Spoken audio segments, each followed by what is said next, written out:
мен ушунчага чейин барбай эле коеюн дегем. Бул мындай менин жашоом ток-шоу болуп кетти да азырчы. Пусть говорят болуп атат да, мындайча айткандачы. Анан кийин ушуну токтотуу немесинде буга чейин деле чыгып келген мындай нерселерчи. Окмуш взятка алыптыр, мынтиптир, тигинтип бир дагы сөз далил менен чыккан эмес. Азыр деле Замира эжекебиз менин артыман хайп болуп, звездный болезнь менен оорусу келип деп окшойт. Анткени фактылар жок экенин мен билем. Мен азыр ушул жерде отурам, бир да факты жок азыр. Ойду тоону сүйлөйт бул эжекебиз.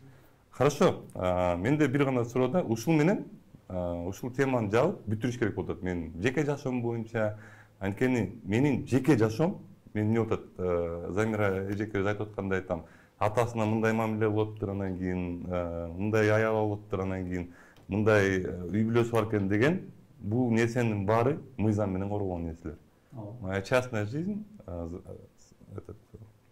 мыйзам коргойт да менин частный жашоомду. Анан эмнегедир бул эжекебиздин башына мындай нерсе келди, эмнеге мындай мыйзам бузууларга кеткен, мен мисалы билбейм, ошол себептен сурооңузду Замира эжеге берсеңиз болот. Мыйзам бузуу деп калдыңыз. Эми ошо мыйзам чегинде, мыйзам талаасында сүйлөшкөнгө даярсызбы кагаз жүзүндө? Албетте.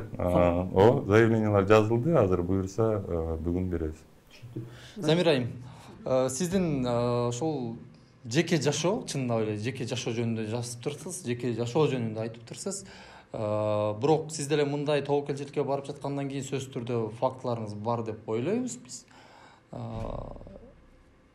Ушундай иштерге, кадамдарга барууга, тобокелчиликке барууга эмне себеп болду?